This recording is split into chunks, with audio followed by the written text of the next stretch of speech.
ಆ, ಸನ್ಮಾನ್ಯ ಮುಖ್ಯಮಂತ್ರಿಗಳಾದಂಥ ಸಿದ್ದರಾಮಯ್ಯನವರು ಇವತ್ತು ಬಜೆಟನ್ನು ಮಂಡನೆ ಮಾಡಿದ್ದಾರೆ. 4 ಲಕ್ಷ ಕೋಟಿ ಟೋಟಲ್ ಬಜೆಟ್ ಮಂಡಿಸಿರ್ತಕ್ಕಂಥದ್ದು. ಅದರಲ್ಲಿ ಮೈಸೂರು ನಗರಕ್ಕೆ ಭಾಳಷ್ಟು ಕೊಡುಗೆಗಳನ್ನು ಕೊಟ್ಟಿದ್ದಾರೆ.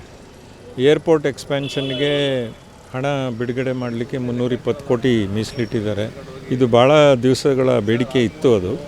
ಸೊ ಅದೇ ರೀತಿ ಬೇರೆ ಬೇರೆ ಕ್ಷೇತ್ರ, ಸ್ಪೋರ್ಟ್ಸ್ ಕ್ಷೇತ್ರಕ್ಕೆ, ಶಿಕ್ಷಣ ಕ್ಷೇತ್ರಕ್ಕೆ ಮತ್ತು ಎಲ್ಲ ಕ್ಷೇತ್ರಗಳಿಗೂ ಮೈಸೂರನ್ನ ಸ್ವಲ್ಪ ಹೆಚ್ಚಿಗೆ ಒತ್ತು ನೀಡಿ ಬಜೆಟನ್ನು ಮಂಡಿಸಿದ್ದಾರೆ.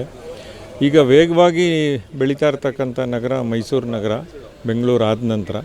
ಸೊ ಆದ್ದರಿಂದ ಮೈಸೂರು ನಗರಕ್ಕೆ ಯಾವ್ಯಾವ ರೀತಿಯ ಕೊಡುಗೆಗಳನ್ನು ಕೊಡಬೇಕು ಅನ್ನೋದನ್ನೆಲ್ಲ ಪರಿಗಣನೆ ಮಾಡಿದ್ದಾರೆ. ಅದರಲ್ಲೂ ಕೂಡ ನಂಜುಂಡಸ್ವಾಮಿಯವರು ರೈತ ಸಂಘದ ದೊಡ್ಡ ಹೋರಾಟಗಾರರು, ಅವರ ಹೆಸರಿನಲ್ಲಿ ಕೂಡ ಒಂದು ಸಂಸ್ಥೆಯನ್ನು ಪ್ರಾರಂಭ ಮಾಡ್ತಾಯಿದ್ದಾರೆ. ಇವೆಲ್ಲವೂ ಕೂಡ ಒಳ್ಳೆಯ ಬೆಳವಣಿಗೆ.